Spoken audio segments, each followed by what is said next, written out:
파트 2 박고미 연금 부자 수업 납입 4개의 통장으로 평생 월급 받는 비밀.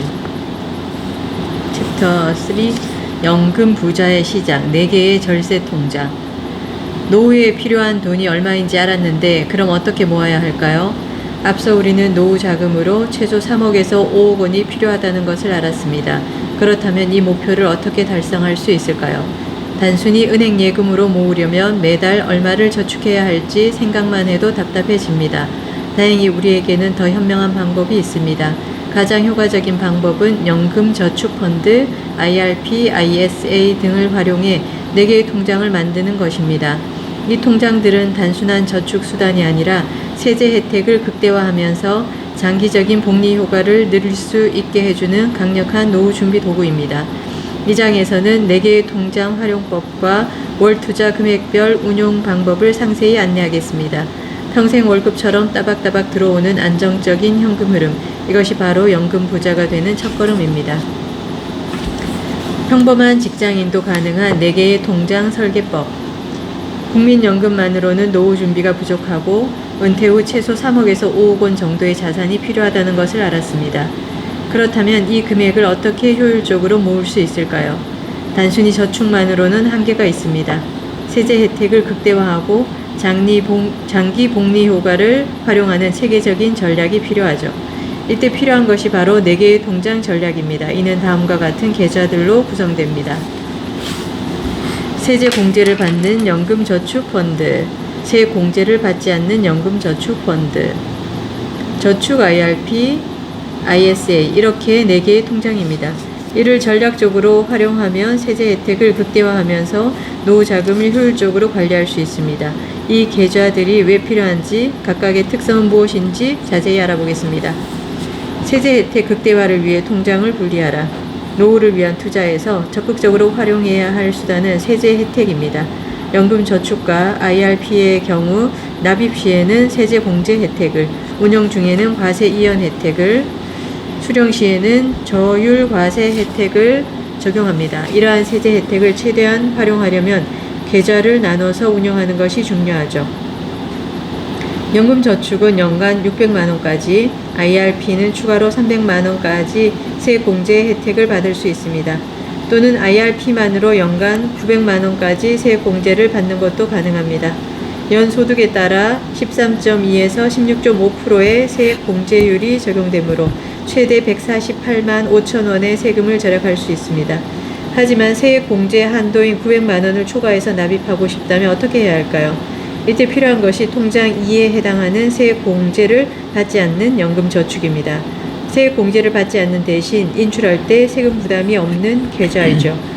이렇게 연금저축 계좌를 세액 공제를 받는 용도와 세액 공제를 받지 않는 용도로 구분해 운용하면 자금을 더 유연하게 관리할 수 있습니다. 다음. 연금저축 계좌를 세액 공제 여부로 분리하는 현실적인 이유. 생각보다 많은 사람이 편의를 위해 하나의 연금저축 계좌에 세액 공제를 받는 돈과 받지 않는 돈을 함께 넣어둡니다. 하지만 계좌를 분리해서 관리하는 것이 여러 측면에서 유리합니다. 계좌를 분리하면 다음과 같은 이점이 있습니다. 첫째, 자금 관리가 명확해집니다. 계좌를 분리하면 어떤 자금이 세액 공제를 받았고 어떤 자금이 세액 공제를 받지 않았는지 한눈에 파악할 수 있습니다. 한 계좌에 섞여 있으면 나중에 인출할 때 얼마만큼 세금을 부담해야 하는지 파악하기 어려울 수 있죠. 둘째, 인출 전략을 유연하게 세울 수 있습니다. 세액 공제를 받지 않는 자금은 인출 시 세금 부담이 없어서 필요할 때 자유롭게 사용할 수 있습니다. 이 자금을 별도 계좌로 관리하면 인출 자금의 유연성을 극대화할 수 있습니다. 특히 55세 이전에 자금이 필요할 경우 세액 공제 미적용 계좌에서만 인출하는 전략이 가능합니다. 셋째, 투자 전략을 차별화할 수 있습니다. 세액 공제를 받는 계좌는 장기 투자 목적으로 개설한 것이므로 보다 공격적인 자산 배분이 가능한 반면 세액 공제를 받지 않는 계좌는 비상시 출금할 목적으로 개설한 것이므로 보다 안정적으로 운용할 필요가 있습니다. 계좌를 분리하면 각각의 목적에 맞는 맞춤형 투자 전략을 적용할 수 있죠. 연금저축, 세액 공제 받고 기본기가 탄탄한 연금의 주축. 노후 준비를 위한 가장 기본적인 계좌가 바로 연금저축입니다. 국민연금이 의무적이라면 연금저축은 자발적이고 세제 혜택이 매우 큰 계좌입니다. 앞서 설명한 3층 연금 체계의 최상단에 개인연금이 속하고 있죠. 많은 분이 노후 준비를 위해 여러 금융상품에 가입하지만 연금저축만큼 실질적인 혜택을 주는 상품은 찾기 어렵습니다. 연금저축은 단순한 저축이 아닌 특별한 세제 혜택이 주어지는 독립된 계좌이기 때문입니다. 만약 누군가 저에게 노후 준비를 위한 금융상품 중 무엇에 먼저 가입해야 할지 우선순위를 정해달라고 한다면 저는 연금저축에 가장 먼저 가입할 것을 권합니다. 노후 준비를 시작하는 30대부터 은퇴 후 긴 노후를 함께할 평생의 동반자 같은 상품이죠. 연금저축은 대한민국 사람이면 누구나 가입할 수 있으며 크게 세 가지 형태로 가입이 가능합니다. 은행에서 판매하는 연금저축신탁 2018년 이후 판매 중지, 보험사에서 판매하는 연금저축보험, 증권사에서 판매하는 연금저축펀드가 그것입니다. 세 상품 모두 세제 혜택은 같지만 운용 방식에서 차이가 있습니다. 은행은 채권금리로, 보험사는 공시이율로 운용되며 증권사는 펀드나 ETF 등 다양한 투자 상품으로 운용됩니다. 이 중에서 연금저축보험과 연금저축신탁은 가입자가 직접 운용하지 않는 간접 투자 상품이기 때문에 이 책에서는 가입자가 직접 운용하는 연금저축펀드를 중심으로 설명하겠습니다. 연금저축, 노후를 위해서 저축하는 막연한 개념이 아니라 명확한 계좌를 일컫는 구체적인 명칭입니다. 그래서 내가 노후 준비를 하고 있다 아니다 보다 연금저축 계좌에 가입했다 안 했다가 더 중요한 겁니다. 즉 연금저축이라는 네 글자는 독립된 하나의 계좌로 보면 됩니다. 팁, 연금저축 누가 가입할 수 있나요? 연금저축은 누구나 가입할 수 있습니다. 아기부터 노인까지 소득 유무와 관계없이 가입이 가능합니다. 다만 세액공제 혜택은 소득이 있는 경우에만 받을 수 있죠. 가입 연령에 제한은 없지만 연금으로 받으려면 55세 이후 그리고 가입한 지 5년이 지나야 합니다.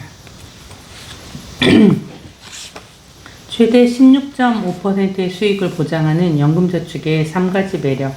연금저축펀드가 일반 계좌와 차별화되는 점은 크게 세 가지입니다.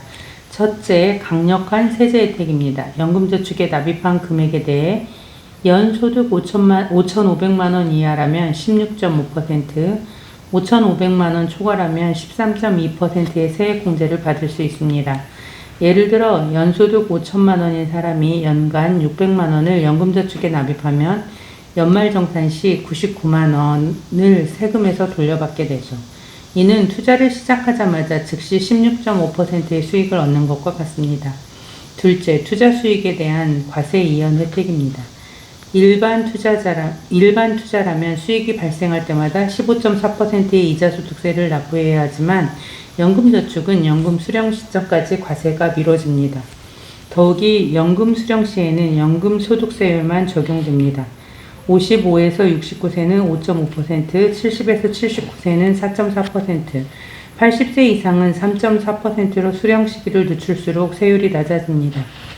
셋째, 장기 복리 효과를 기대할 수 있습니다. 연평균 수익률을 7%로 가정할 경우 10년 동안 50만 원씩 연 600만 원 납입하면 약 8,700만 원의 목돈을 20년 동안 납입하면 약 2억 6,200만 원을 30년 동안 납입하면 6억 1,350만 원을 모을 수 있습니다.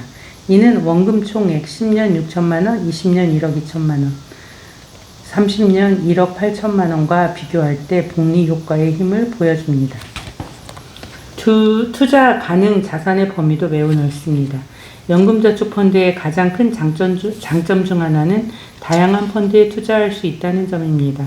현금성 자산인 MMF부터 채권형 펀드, 주식형 펀드, 혼합형 펀드는 물론 국내 증시에 상장된 해외 지수를 추종하는 ETF나 섹터 ETF까지 모두 투자 대상이 될 수 있습니다. 심지어 자산 배분이 되어 있는 펀드나 시간에 따라 자동 리밸런싱을 해주는 TDF도 선택할 수 있습니다. 다만 연금저축 계좌에서는 몇 가지 제한 사항이 있습니다.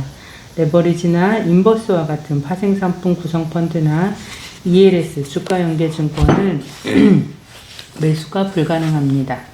또한 개별 주식이나 해외 주식, 채권에 직접 매수도 할 수 없으며 펀드나 ETF를 통한 간접 투자만 가능합니다. 이러한 제한은 연금자산의 안정성을 보장하기 위한 조치입니다. 연금저축을 효과적으로 운용하기 위해서는 장기적인 관점에서 꾸준히 저축하고 과세 이연 혜택을 최대한 누리는 것이 중요합니다. 투자 기간이 길수록 복리 효과를 더 크게 누릴 수 있으므로 가능한 한 연금 수령 시점을 늦추는 것이 유리합니다. 다음요. 해지 대 연금 담보 대출 어느 쪽이 유리할까? 연금 저축은 세제 혜택이 큰 만큼 중도 해지를 하면 세금 폭탄을 맞을 수 있으니 주의해야 합니다. 세액 공제를 받은 연금 저축을 해지하면 납입 원금과 수익금에 대해서 16.5%에 해당하는 기타 소득세가 부과됩니다. 그간 받아온 세제 혜택을 모두 반납해야 하는 거죠. 급하게 목돈이 필요하다면 손해를 보고 해지하기보다는 연금저축 담보대출을 활용해 볼 수 있습니다. 일반적으로 연금저축 자산의 최대 60%까지 저금리로 대출이 가능합니다. 예를 들어 5천만 원의 연금저축이 있다면 3천만 원 정도 대출이 가능하다고 보면 됩니다. 연금저축 담보대출의 장점은 세금 부담 없이 급한 돈을 해결할 수 있다는 거예요. 게다가 마이너스 통장처럼 사용할 수 있어서 필요할 때 인출했다가 여유가 생기면 갚는 방식으로 유연하게 활용할 수 있습니다. 스마트폰 앱으로 간단히 신청 가능한 경우도 많아서 절차도 간편합니다. 물론 모든 증권사에서 연금저축 담보대출을 제공하는 건 아니니 이용 가능한지 미리 확인해야 합니다. 세액 공제를 받지 않은 연금저축을 해지하는 경우에는 납입 원금에는 기타 소득세가 부과되지 않지만 수익에 대해서는 기타 소득세가 적용되어 세금 부담이 그렇게 크지 않습니다. 하지만 이러한 경우에도 중도 해지는 가급적 피하는 것이 좋습니다. 또 하나 주의할 점은 납입 목표를 무리하게 세우지 않는 것입니다. 장기적으로 꾸준히 납입할 수 있도록 여유 자금으로 천천히 늘려가는 것이 바람직합니다. 운용도 방치하지 말고 정기적으로 포트폴리오를 점검하면서 시장 상황과 본인의 투자 성향에 맞게 자산 배분을 조정해야 합니다. 통장 2. 연금저축 세액 공제 안 되는 거. 유연한 자금 관리의 핵심. 앞서 설명한 세액 공제를 받는 연금저축펀드가 세제 혜택을 최대한 활용하기 위한 기본 계좌라면 세액 공제를 받지 않는 연금저축펀드는 보다 유연한 자금 관리를 위한 계좌입니다. 연금저축펀드의 연간 세액 공제 한도인 600만 원을 채운 후 추가로 연금 자산을 쌓고 싶을 때 이 계좌가 그 역할을 담당합니다. 세액 공제 한도를 다 채운 후에 굳이 연금저축펀드에 추가로 돈을 납입할 필요가 있는지 의문을 가질 수 있습니다. 그러나 연금저축펀드의 장점이 세액 공제 혜택만 있는 것이 아닙니다. 세액 공제를 받지 않아도 연금저축에 가입하는 이유. 세액 공제를 받지 않는 연금저축펀드의 장점은 다음과 같습니다. 첫째, 투자 수익에 대한 과세 이연 혜택이 적용됩니다. 일반 투자 계좌에서는 수익이 발생할 때마다 15.4%의 세금을 내지만 연금저축펀드에서는 수익이 발생해도 연금 수령 시점까지 과세가 미뤄집니다. 이는 투자 수익을 재투자해 복리 효과를 극대화할 수 있다는 의미입니다. 둘째, 원금 인출 시 세금 부담이 없습니다. 세액 공제를 받지 않은 원금에 대해서는 나중에 인출할 때 세금이 부과되지 않습니다. 세액 공제를 받는 연금저축펀드는 중도 인출 시 원금에 대해서도 16.5%의 기타 소득세가 부과되지만 세액 공제를 받지 않는 연금저축펀드는 원금을 제외한 수익에 대해서만 과세되어 세금 부담이 없습니다. 셋째, 자금 운용의 유연성이 크게 향상됩니다. 연금 수령이 55세 이전에도 필요한 경우 원금을 세금 부담 없이 인출할 수 있어 자금 운용의 유연성이 크게 향상됩니다. 이는 장기 투자와 단기 유동성 확보라는 두 마리 토끼를 잡을 수 있게 해줍니다. 자유로운 영혼, 세액 공제 없는 연금저축 활용 전략. 세액 공제를 받지 않는 연금저축펀드를 효과적으로 활용하기 위한 전략 4가지를 살펴보겠습니다. 전략 1. 세액 공제 한도 초과 자금의 저장고로 활용. 연간 세액공제 한도인 600만 원을 모두 채운 후에도 노후를 위해 더 많은 자금을 모으고 싶다면 세액공제를 받지 않는 연금저축펀드에 추가로 납입하는 것이 좋습니다. 이렇게 하면 과세 이연 혜택은 그대로 누리면서 자금을 추가로 쌓을 수 있습니다. 전략 2. 연령별 투자 전략 차별화. 젊은 시기에는 위험 자산인 주식형 펀드나 ETF 비중을 높게 가져가고 은퇴 시기가 가까워질수록 안전 자산인 채권형 상품으로 비중을 옮기는 전략이 효과적입니다. 세액 공제를 받지 않는 연금저축펀드는 어느 때든 인출할 수 있는 유연성이 필요하므로 보다 안정적인 투자 전략도 고려해 볼 수 있습니다. 전략 3. ISA 만기 자금의 수용처로 활용. ISA 만기 금액을 60일 내에 연금저축펀드로 전환해 납입하면 최대 300만 원, 만기 금액의 10%까지 추가 세액 공제를 받을 수 있습니다. ISA 만기 자금 전환 제도를 활용하면 연금저축의 연간 한도를 넘어서는 금액을 입금할 수 있습니다. 이는 더 큰 금액의 연금을 모으고자 하시는 분들에게 아주 유용한 방법이 될 수 있습니다. 전략 4. 비상금 역할 겸비. 세액 공제가 없는 연금저축펀드는 인출 시 원금에 대한 세금 부담이 없으므로 장기 투자와 비상금이라는 두 가지 역할을 모두 수행할 수 있습니다. 대부분의 증권은 만기가 없어서 자금이 묶이지 않습니다. 세액 공제를 받지 않는 연금저축 계좌의 자산들은 비상시 현금화해 출금할 수 있습니다. 다음. 세액공제 없는 연금저축, 이것만은 피하자. 세액공제를 받지 않는 연금저축펀드를 활용할 때 주의해야 할 점도 있습니다. 수익에 대한 과세에 유의해야 합니다.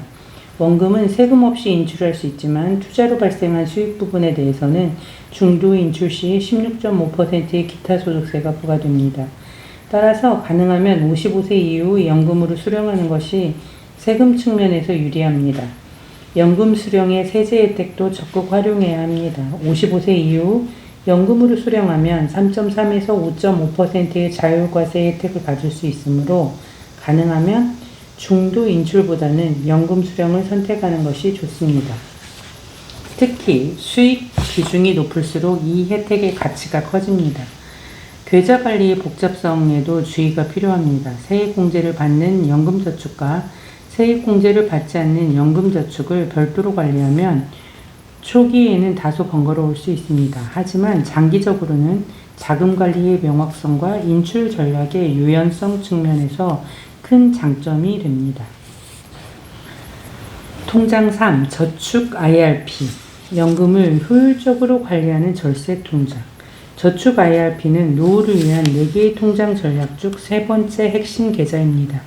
이 계좌는 연금저축펀드를 보완하면서도 더 큰 세액공제 혜택과 다양한 투자 상품을 활용할 수 있어 효과적인 노후 준비 수단으로 주목받고 있습니다. 놓치기 아까운 절세 혜택, IRP의 매력. IRP는 개인이 자발적으로 납입해 노후 자금을 준비하는 계좌입니다. 연금저축펀드와 비슷한 목적이지만 더 큰 세액공제 한도와 다양한 투자 상품을 활용할 수 있다는 장점이 있습니다. IRP의 가장 큰 매력은 세액공제 혜택입니다. IRP 납입에 대해 연간 900만 원까지 세액공제를 받을 수 있으며 여기에는 연금저축과의 통합한도가 적용됩니다.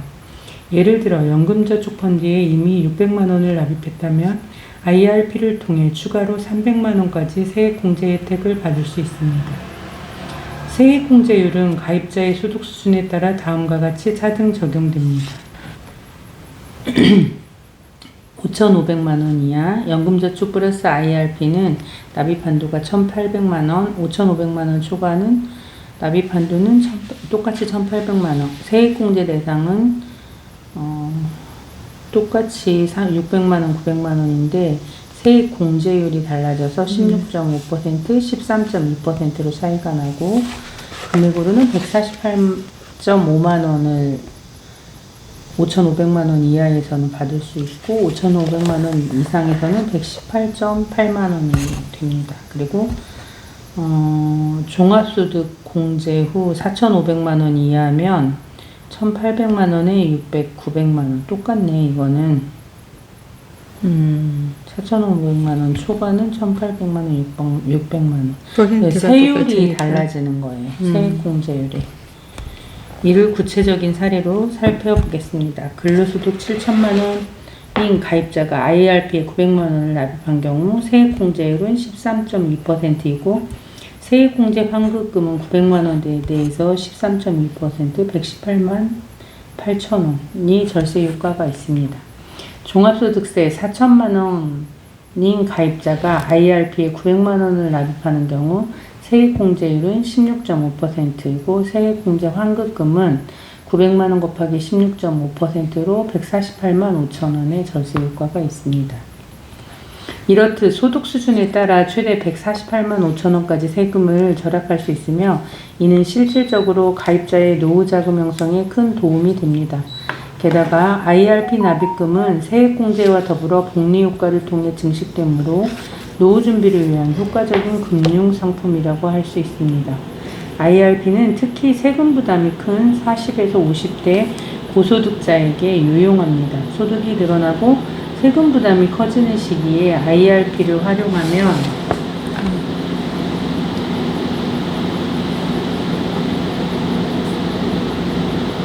절세 효과와 함께 노후 자금도 효과적으로 늘릴 수 있습니다. 그러면 연금저축과 IRP 어떤 차이가 있을까? 연금저축과 IRP는 모두 노후를 준비하는 중요한 계좌이지만 세부적인 특성에는 차이가 있습니다. 이를 정확히 이해하고 활용하면 보다 효과적인 노후 준비가 가능합니다. 가장 큰 차이점은 투자 상품의 다양성과 중도 인출 조건입니다. 연금저축은 주로 펀드와 ETF 위주로 투자하는 반면 IRP는 원리금 보장 상품, 채권 등 더 다양한 상품에 투자할 수 있습니다. 또한 연금저축은 비교적 중도 인출이 자유롭지만 IRP는 법에서 정한 특정 사유가 있어야만 중도 인출이 가능합니다. IRP의 중도 인출이 가능한 경우는 언제인가요? IRP는 원칙적으로 55세 이전에는 인출이 불가능하지만 다음과 같은 특별한 경우에는 중도 인출이 허용됩니다. 무주택자가 주택 구입 시 1회, 본인, 배우자, 부양가족의 6개월 이상 요양 시, 최근 5년 이내에 파산 선고를 받은 경우, 개인 회생 절차 개시 결정을 받은 경우, 천재지변으로 인한 피해 발생 시, 사망하거나 해외로 이주하는 경우, 중도 인출 조건은 법률에 명시되어 있으며 그 외 용도로는 인출이 불가능합니다. 퇴직금 일시불 대 연금 어느 쪽이 더 유리할까? IRP는 개인의 자발적 노후 준비 수단이기도 하지만 퇴직금을 수령하는 기능이 또 하나의 중요한 축을 이룹니다. 특히 2022년 4월부터는 법적으로 퇴직금이나 퇴직연금을 반드시 IRP로 받도록 제도가 변경되었죠. 제도 변경의 의미를 이해하기 위해서는 먼저 퇴직급여 제도의 기본 개념과 변천 과정을 알아볼 필요가 있습니다. 퇴직금은 근로자가 5인 이상의 사업장에서 1년 이상 근무하고 퇴사할 때 법적으로 지급받는 의무급여입니다. 근로기준법에 따라 사용자, 회사는 근속 연수 1년에 대해 최소 30일분의 평균 임금을 퇴직금으로 지급해야 합니다. 예를 들어 월 300만 원을 받는 직장인이 5년간 근무 후 퇴사한다면 받게 될 퇴직금은 약 1,500만 원, 300만 원 곱하기 5년입니다. 10년 근무 시에는 3천만 원, 20년 근무 시에는 6천만 원으로 상당한 규모의 자산이 형성됩니다. 월 300이니까. 실제로는 퇴직 직전의 3개월 평균 임금을 기준으로 계산하므로 임금 인상을 고려하면 더 많은 금액을 받을 수 있습니다. 과거에는 회사가 직원들의 퇴직금을 적립했다가 퇴사 시점에 일시금으로 지급하는 방식이 일반적이었습니다. 그러나 이 방식에는 두 가지 문제점이 있었습니다. 첫째, 회사의 경영 악화나 파산 시 근로자들이 퇴직금을 받지 못하는 미지급 리스크가 존재했습니다. 둘째, 이직이 잦은 근로자의 경우 퇴직금을 생활비로 소진해 실질적인 노후 자금으로 활용하지 못하는 사례가 많았습니다. 이러한 문제점을 해결하기 위해 2005년 근로자 퇴직급여 보장법 시행과 함께 퇴직연금 제도가 도입되었습니다. 퇴직연금은 회사가 퇴직금 재원을 외부 금융기관에 적립하는 방식으로 회사의 경영 상황과 무관하게 근로자의 퇴직급여를 안전하게 보장받을 수 있습니다. 퇴직연금은 크게 DB형, Defined Benefit 확정 급여형과 DC형 Defined Contribution 확정 기여형으로 구분됩니다. 먼저 DB형은 퇴직 시 받게 될 급여가 미리 확정되어 있는 방식입니다.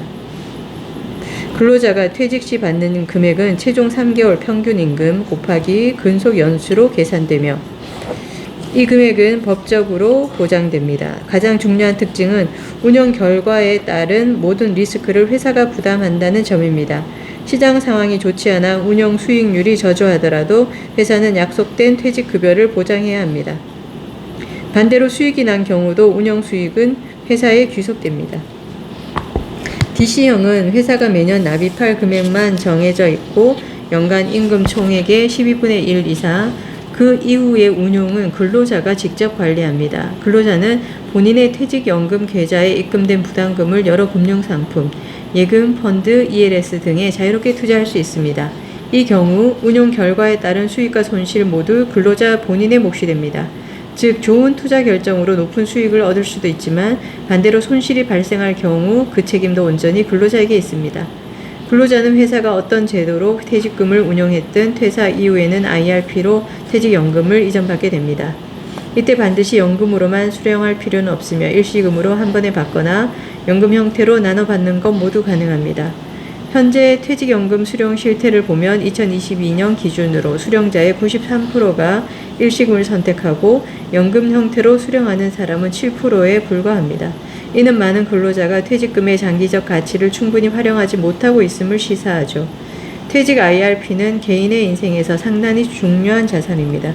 평균적인 직장인이 20년 이상 근무한다고 가정했을 때 퇴직금은 연봉의 약 1.7배에 달하는 큰 금액이 됩니다. 이렇게 소중한 자산을 어떻게 관리하느냐에 따라 노후의 경제적 안정성과 삶의 질은 크게 달라집니다. 따라서 자신의 재정 상황과 노후 계획에 맞게 적절한 수령 방식과 투자 전략을 선택하는 것이 매우 중요합니다. 이거는 한번 더 정리해서 읽어볼까요? 여기 퇴직금 대 퇴직연금 비교. 퇴직급여 제도는 퇴직금과 퇴직연금으로 나눠지는데 퇴직금을 회사 내부에 적립하고 회사가 자율적으로 모아야 하고 매년 수천억 원씩 체불되는 미흡한 제도입니다. 회사는 퇴직금을 한 번에 목돈으로 줘야 하는 리스크가 있고 근로자는 퇴직금을 받지 못할 리스크가 있습니다. 반면에 퇴직연금은 퇴직금을 회사 밖에 적립합니다.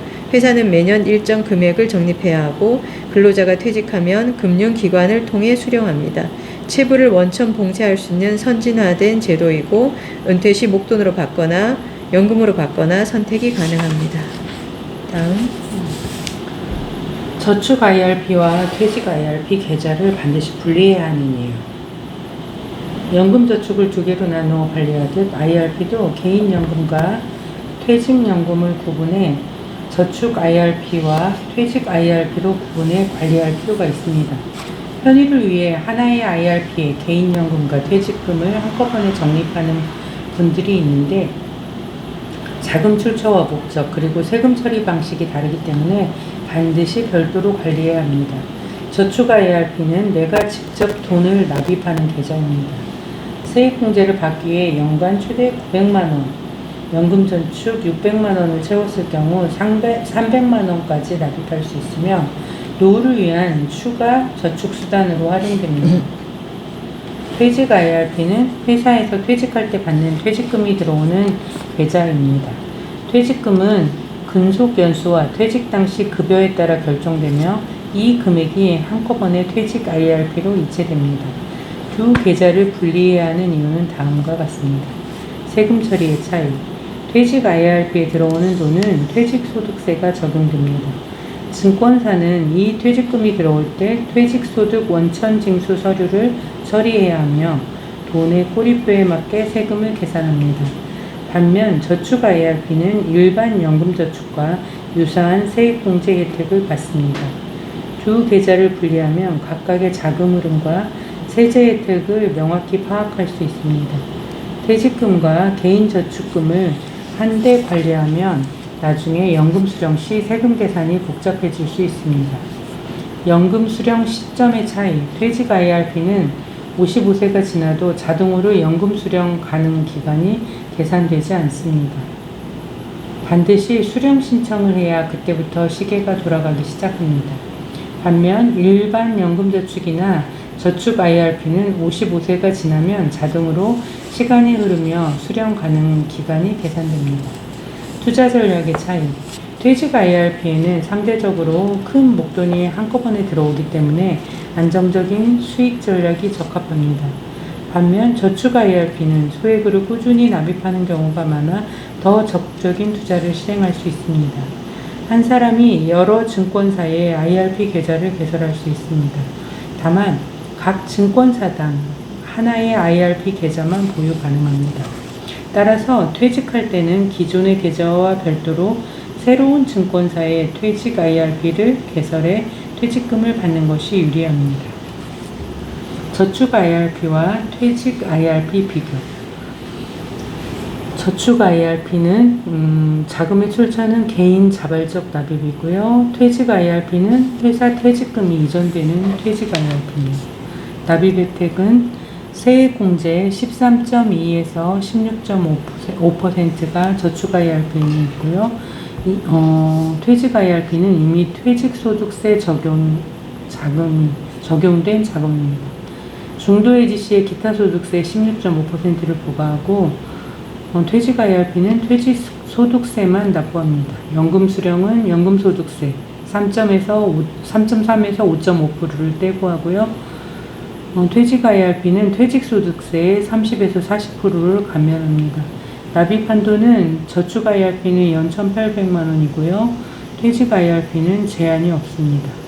특징, 자발적 노후 준비 수단이고 장기 자산 형성 목적입니다. 그 다음에 퇴직 IRP는 수령액 한도 연 1,500만 원에 포함되지 않는답니다. 저축 IRP와 퇴직 IRP를 분리하는 것은 단순히 자금 관리의 문제가 아니라 세제의 혜택을 최적화하고 노후 자금을 효율적으로 운용하기 위한 필수 전략입니다. 노후 준비를 위해 이 두 계좌를 명확히 구분해 관리하는 것이 현명한 선택입니다. 중간 목표와 연금을 잇는 황금다리. 노후를 위한 4개의 통장 중 마지막으로 소개할 ISA는 개인 종합자산관리 계좌라는 긴 이름을 가지고 있습니다. 이름은 어려워 보이지만 성인이라면 누구나 개설할 수 있는 비과세 투자 계좌로 목돈 마련과 다양한 투자 옵션을 제공하는 만능 계좌죠. 이 계좌는 3년 이상 유지 시 세제 혜택을 받을 수 있으며 수익과 손실을 합산해 세금을 계산하는 방식으로 투자자에게 유리한 조건을 제공합니다. 따라서 ISA는 자산 형성을 원하는 사람들에게 필수적인 계좌로 자리 잡고 있습니다. ISA를 활용해 돈을 모으고 만기 시 연금저축에 납입한다면 추가적인 세액공제는 물론 효과적으로 노후 자금을 모을 수 있습니다. 자세히 알아볼까요? ISA, 왜 노후 준비에 필요할까? ISA는 만 19세 이상의 국내 거주자라면 소득 유무에 상관없이 가입이 가능합니다. 미성년자의 경우 만 15세 이상이고 근로소득이 있으면 가입이 가능합니다. 단 가입 직전 3개년 중 1회 이상 금융소득 종합과세자, 이자소득 및 배당소득이 2천만 원을 초과한 자는 가입이 제한됩니다. ISA는 2016년에 처음 출시되었을 때는 혜택이 적어 큰 인기를 얻지 못했지만 2021년에는 크게 개정되면서 많은 사람이 찾는 계좌가 되었습니다. 지금은 누구나 하나씩 가지고 있어야 할 필수 계좌라고 불릴 정도로 대중화되었죠. 다만 제도가 계속 변경될 수 있으니 가입 전에 최신 정보를 확인하는 것이 좋습니다. 앞서 살펴본 세액공제를 받는 연금저축을 비롯해 퇴직 IRP, 저축 IRP가 모두 55세 이후 수령을 목표로 하는 계좌라 중도 인출에 제한이 있다면 ISA는 3에서 5년 중기 목표로 활용할 수 있는 계좌이고 중도 인출이 자유로워 현금 흐름을 유연하게 한다는 장점이 있습니다. 이거는 중기자금이네요. 중기자금입니다. 연금저축은 장기전, ISA는 중기전. 연금 상품과 IS를 비교해 볼까요? 연금저축은 납입 한도가 1,800만 원이고 55세 이전에는 해지가 어렵습니다. 만약 중도에 해지하면 16.5%의 기타 소득세를 물어야 하죠. 반면 ISA는 연간 2천만 원까지 납입할 수 있고 3년만 유지하면 언제든 해지할 수 있습니다. 원금 범위 내에서는 중도 인출도 자유롭죠. ISA의 가장 큰 장점은 손익 통산 후 200만 원까지, 서민형의 경우 400만 원까지 비과세라는 점입니다. 쉽게 설명해 볼게요. 예를 들어 A 종목에서 300만 원의 수익이 발생하고 B 종목에서 100만 원의 손실이 났다고 가정해 봅시다. 일반 계좌라면 수익이 난 300만 원에 대해 15.4%의 세금을 납부해야 하지만 ISA에서는 전체 손익을 통산해 계산합니다. 즉 300만 원에서 100만 원을 차감한 순수익 200만 원에 대해서만 과세하므로 결과적으로 세금이 나오지 않습니다. ISA는 일반형과 서민형으로 나뉘는데 연봉 5천만 원 이하라면 서민형으로 개설할 수 있습니다. 일반형은 200만 원까지, 서민형은 400만 원까지 수익에 대해 비과세 혜택을 받을 수 있죠. 이를 초과하는 순수익에 대해서도 9.9%의 낮은 세율로 분리과세가 적용됩니다. 1만 원으로 시작해 1억 원까지 ISA 납입 한도 활용법. ISA의 매력은 유연한 자금 운용과 세제 혜택의 조합에 있습니다. 특히 다음과 같은 장점이 있습니다. 첫째, 당해 연도에 사용하지 않은 한도는 다음 해로 2월입니다. 예를 들어 올해 1,000만 원만 납입했다면 남은 1,000만 원은 다음 해로 2월되어 다음 해에는 최대 3,000만 원까지 납입이 가능해집니다. 5년 동안 최대 1억까지 납입할 수 있어 목돈 마련에 이상적이죠.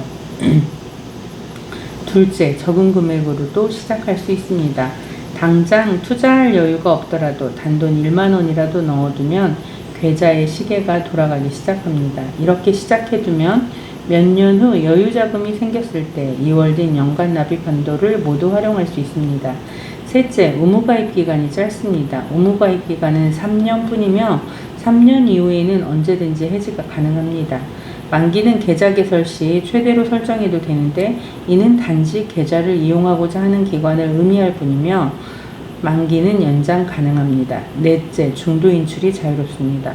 원금 범위 내에서는 의무가입 기간 중에도 자유롭게 인출할 수 있습니다. 다만 인출한 금액만큼 당해 연도의 납입 한도가 다시 살아나지 않으니 주의해야 합니다. ISA 대 연금저축 대 저축 IRP 비교.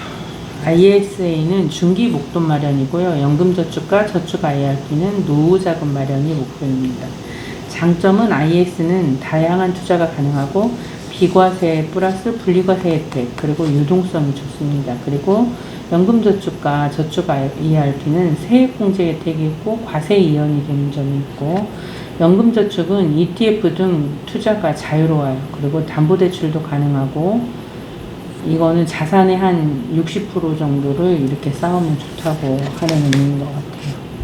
그리고 저축 IRP는 과세 이연과 원금 보장 상품이 있고, 그 다음에 큰 세액공제 한도, 연 900만 원이 그 세액공제가 된다네요. 그리고 연금저축은 55세 이전 인출 시 세금 부담이 있고, 저축 IRP는 법적 사유 없이 중도 인출이 불가하답니다. 그리고 한도는 연금저축은 연 1,800만 원, 저축 IRP도 연 1,800만 원이네요.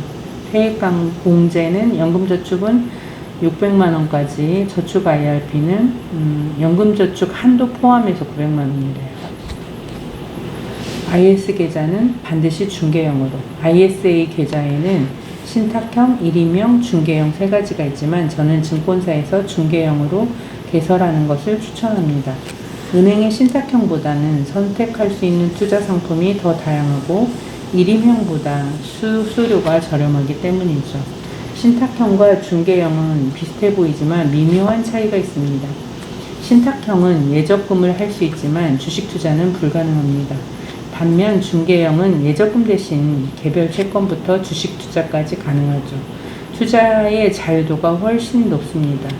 중개형 IS 계좌에서 투자 가능한 상품은 RP, 펀드, ETF, ETN, 채권, ELS, DLS, 국내 주식, 리츠. 다양하네요.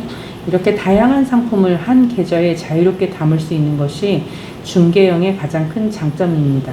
예적금 대신 RP로 안전하게 운용할 수도 있고 주식과 ETF로 수익을 추구할 수도 있죠. 팁, 중개형 ISA 이렇게 활용하세요. 계좌 개설 시 만기는 최대한 길게 잡으세요. 3년만 지나면 언제든 해지 가능합니다. 만기 연장 가능. 만기 3개월 전부터 신청이 가능합니다. 분산 투자 포트폴리오를 구성하세요. RP 채권으로 안전자산 비중 확보를 하고 월배당 ETF로 안정적인 현금 흐름을 확보하고 우량 주식으로 고수익을 추구합니다. 해지와 개설을 반복하세요. ISA는 해지 시 비과세와 분리과세 혜택이 적용됩니다. 의무가입 기간을 채운 후 해지와 동시에 신규 개설하고 만기 자금의 일부 연금 전환. 단, 해외 주식의 직접 매수는 불가능합니다. 즉, 미국 주식이나 미국 ETF를 직접 구매할 수 없고 국내 상장된 해외 관련 ETF를 통해 간접적으로 투자해야 합니다. 다음이요. 징검다리 통장 ISA로 세금 공제 받는 법. ISA의 독특한 점은 계좌 해지 시점에 세제 혜택을 한 번에 적용받는다는 것입니다. 의무 가입 기간 3년이 지난 후 원하는 시점에 계좌를 해지하면 그동안 계좌 내에서 발생한 모든 수익과 손실을 합산해 세제 혜택이 계산됩니다. 따라서 해지 시점을 전략적으로 선택하는 것이 중요합니다. 가능하면 계좌 전체가 이익일 때 해지하는 것이 유리합니다. 그리고 해지 후에는 바로 새로운 ISA 계좌를 개설해 다시 3년 사이클을 시작할 수 있습니다. 이렇게 3년마다 계좌를 해지하고 새로 만드는 방식으로 비과세 혜택을 지속적으로 받을 수 있습니다. ISA가 노후를 위한 4개의 통장 중 하나인 이유는 만기 후 60일 이내에 자금 일부를 연금 계좌로 옮길 경우 추가적인 세액 공제 혜택을 받을 수 있기 때문입니다. 만기 후 ISA의 자금을 연금저축으로 전환하면 자금의 10% 최대 300만 원까지 추가로 세액 공제가 가능합니다. 이는 ISA가 어떻게 단순한 중기 투자 수단을 넘어 노후 준비에 중요한 징검다리 역할을 하는지를 단적으로 보여줍니다. 이때 연금저축 세액 공제의 연간 한도를 고려한 전략적 자금 배분이 필요합니다. ISA 만기 자금을 연금저축으로 전환할 때는 세액 공제 금액을 고려해 계획하는 것이 좋습니다. 예를 들어 ISA에서 총 3천만 원의 자금을 연금저축으로 옮긴다면 ISA의 만기 자금 전체를 세액 공제 받지 않는 연금저축 통장 2로 전환하는 것이 좋습니다. 세액 공제 받지 않는 연금저축의 일부 금액 300만 원이 세액 공제 받은 재원으로 남는 것이 불편하게 느껴질 수 있지만 세액 공제 받은 원금은 연금 수령 시 가장 마지막에 나오기 때문에 그 시점에 사적 연금 수령 한도 1,500만 원만 유의하시면 됩니다. 이렇게 배분하면 무려 198만 원의 세액 공제를 그 해에 받게 됩니다. 세액 공제 한도가 1,200만 원까지 늘어나게 되는 거죠. 또한 추가적인 세액 공제를 받을 수 있으면서도 세액 공제를 받지 않는 원금에 대해서는 필요시 언제든지 인출이 가능합니다. 챕터 4 조금 더 읽을까요? 투자 금액별 납입 시나리오. 앞서 우리는 연금저축펀드, IRP, ISA 등 노후 자금을 모으기 위한 4개의 통장과 그 특징에 대해 알아봤습니다. 이제는 이 통장들에 실제로 얼마를 어떻게 넣을지 투자 금액별 납입 시나리오를 그려볼 차례입니다. 투자 금액의 크기에 따라 효율적인 투자 방식은 달라집니다. 월 50만 원을 투자하는 사람과 월 200만 원을 투자하는 사람은 같은 전략을 쓸 수 없죠. 적립하는 금액이 다르고 그에 따라 목표 시점에 쌓이는 금액도 달라지기 때문입니다. 중요한 것은 목돈이 되었을 때 투자를 시작하는 게 아니라 목돈이 되었을 때 투자의 방향이 완성되어 있어야 한다는 점입니다. 즉, 적립 과정에서 다양한 경험과 배움을 쌓아 목돈이 되었을 때는 이미 무엇을 할지 정해져 있어야 합니다. 투자금이 월 50만 원이라면 월 투자금이 50만 원일 때 가장 효율적인 배분 방법은 통장 1인 연금저축펀드에 10만 원, 통장 4인 ISA에 40만 원을 넣는 것입니다. 이 방법은 노후 준비를 처음 시작하는 분이나 은퇴까지 아직 시간의 여유가 있는 20, 30대에게 적합합니다. 연금저축 계좌에 넣는 10만원은 연간으로 따져보면 120만원으로 기본적인 세액공제 혜택을 받을 수 있는 금액입니다. 소득 수준에 따라 연간 최대 16.5%, 총급여 5,500만원 이하 또는 13.2%, 총급여 5,500만원 초과의 세공제 효과를 누릴 수 있죠. 이렇게 하면 연간 약 16만원에서 20만원 정도의 세금 환급 효과를 볼 수 있습니다. 나머지 40만원은 ISA 계좌에 넣어 운용하면 자금 유동성을 확보하면서 다양한 금융상품을 운용할 수 있습니다. ISA는 중도 해지 페널티 없이 자유롭게 원금을 인출할 수 있어 갑작스러운 자금이 필요할 때 유용합니다. 이렇게 월 50만원을 꾸준히 투자하면 2년 후에는 원금만 1200만원이 모이게 됩니다. 이 시점부터는 내가 매달 투자하는 금액보다 이미 모인 자금의 수익률 변동이 전체 자산에 더 큰 영향을 미치기 시작합니다. 그래서 자산 배분과 같은 안정적인 투자 전략이 더욱 중요해지죠. 모아가는 과정에서는 높은 수익률을 올리는 것보다 원금을 꾸준히 쌓아가는 것이 중요합니다. 매달 정기적으로 입금하고 1년에 한 번은 리밸런싱, 즉 자산의 비중을 원래 목표대로 다시 맞추는 습관을 들일 필요가 있습니다. 시장이 좋지 않아 투자 성과가 좋지 않더라도 실망하지 말고 계속 투자를 이어가야 합니다. 시장이 하락했을 때가 오히려 좋은 가격에 투자할 수 있는 기회이니까요. 특히 연금 투자에서는 고수익을 목표로 하기보다는 꾸준하고 안정적인 수익을 추구하는 것이 중요합니다. 3%, 5%, 7%, 운이 좋으면 15% 정도의 수익률을 꾸준히 지속하는 것이 훨씬 더 가치 있습니다. 무엇보다 중요한 것은 마이너스가 나지 않는 것입니다. 한 번의 큰 손실은 그동안 쌓아온 수익을 모두 무너뜨릴 수 있기 때문이죠.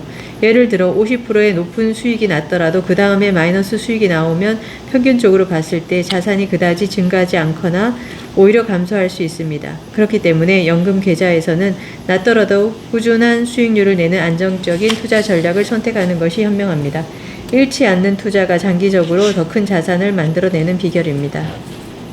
투자금이 월 100만원이라면 월 투자금을 100만원으로 늘리면 세액공제 혜택을 더 많이 활용하면서도 분산 투자와 유동성을 모두 고려한 전략을 세울 수 있습니다. 노후 준비를 위해 월 100만원을 투자할 경우 통장 1인 연금저축에 20만원, 통장 4인 ISA에 80만원을 납입하는 것이 효율적입니다. 연금저축 20만원은 원금만 연간 240만원으로 세액공제 한도인 월 600만원에 40%에 해당하는 금액입니다. 따라서 기본적인 세제 혜택을 충분히 확보할 수 있으며 소득 수준에 따라 연간 약 31만원에서 39만원의 절세 효과가 발생합니다. 이렇게 꾸준히 납입하면 55세 이후 연금 수령 시 안정적인 노후 자금을 확보할 수 있는 기반이 마련됩니다. 나머지 80만원은 ISA 계좌에 배분합니다. ISA 계좌에 월 80만원을 꾸준히 적립하면 투자 수익률을 제외한 원금만으로도 1년이면 960만원, 3년이면 약 2880만원의 든든한 자산이 형성됩니다. 이 자금은 만기 후 연금 계좌로 전환하거나 결혼이나 내 집 마련과 같은 중요한 자금 계획에 활용할 수 있죠. ISA의 또 다른 장점은 계좌 내에서 발생하는 운용 수익, 즉 이자나 배당, 매매 차익에 대한 세금이 일정 금액 200만원에서 400만원까지 면제되며 그 이상에 대해서도 낮은 세율이 적용된다는 것입니다. 일반 계좌에서 투자했다면 내야 했을 세금도 내지 않거나 줄이게 되니 같은 금액을 투자해도 실수익률이 더 높아집니다. 복리 효과를 생각하면 장기적으로 엄청난 차이가 생길 수 있죠.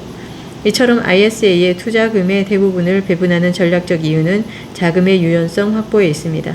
초기 자산 형성 단계에서는 예상치 못한 지출이나 기회에 대응할 수 있는 유동성이 정말 중요합니다. 연금저축이나 IRP에 과도한 금액을 적립할 경우 긴급 자금 필요 시 중도 인출 또는 중도 해지로 인한 세제 혜택 상실과 함께 페널티가 발생할 수 있죠. 따라서 투자 초기에는 접근성과 유연성이 높은 ISA에 자금을 집중하는 것이 재무적 안정성을 높이는 현명한 전략입니다. 다음. 투자금이 월 150만 원이라면 월 투자금이 150만 원이라면 연금저축에서의 세액공제 혜택을 최대한 활용하면서도 장기적인 자산 형성과 자금 유동성을 균형 있게 갖추는 전략을 세울 수 있습니다. 이 경우 통장 1인 연금저축에 월 50만원, 통장 4인 ISA에 100만원을 납입하는 전략을 고려해 볼 만합니다. 특히 본격적인 은퇴 준비를 하는 40에서 50대에게 더욱 효과적입니다. 연금저축에 월 50만원, 즉 연간 600만원을 납입하면 연금저축 계좌에서의 세액공제 혜택을 최대한 활용할 수 있습니다. 소득 수준에 따라 연간 약 79만원에서 99만원의 절세 효과를 볼 수 있는데, 이는 실질적으로 세액공제 받은 만큼 추가 수익을 얻는 것과 같습니다. 이렇게 연금저축에 세액공제 한도를 채워서 납입함으로써 절세와 더불어 미래의 노후자금도 준비하는 이중 효과를 누릴 수 있습니다. 남은 100만원은 ISA에 투자하는 것이 좋습니다. ISA의 장점은 운용기간 중 발생하는 투자 수익의 일부에 대해 비과세 혜택을 받을 수 있다는 점입니다. 또한 중기자금으로 활용하면서도 만기 후에는 추가적인 세제 혜택을 받을 수 있는 장점이 있죠. 구체적인 수익률 시뮬레이션을 해보겠습니다. 월 100만원씩 3년간 IS에 적립할 경우 총 납입 금액은 3,600만원이 됩니다.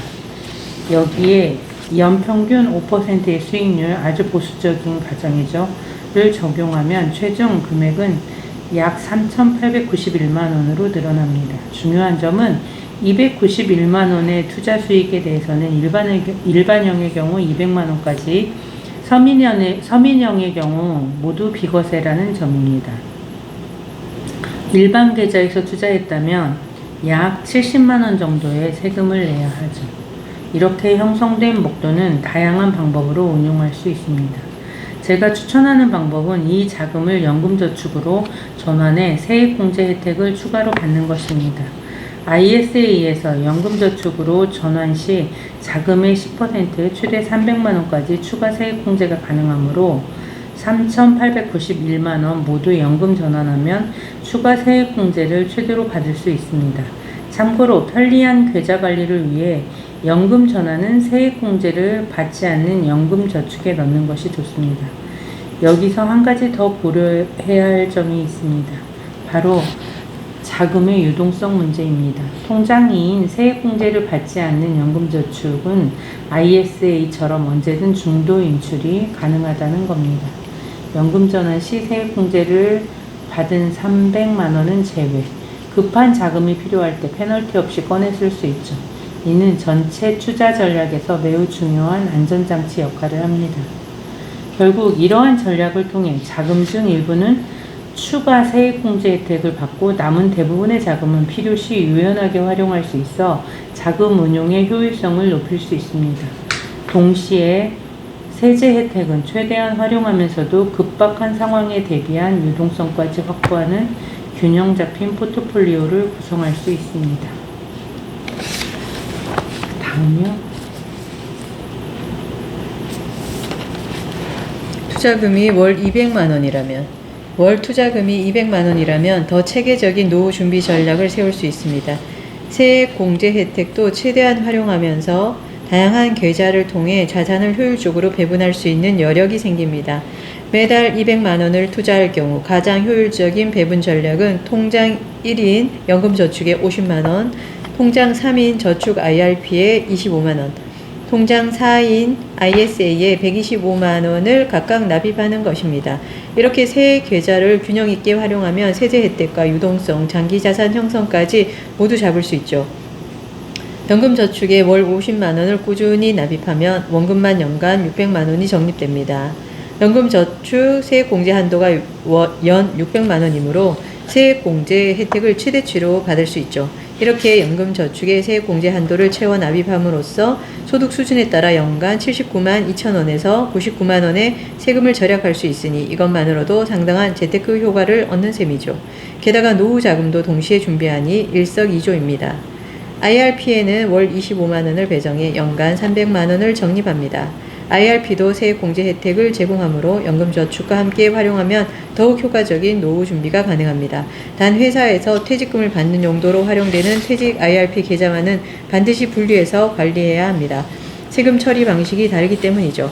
마지막으로 ISA에는 월 125만 원을 배정합니다. ISA의 연간 납입 한도가 2천만 원이므로 월 125만 원을 납입하면 연 1,500만 원이 적립되어 연간 납입 한도 내에서 효율적으로 운영할 수 있습니다.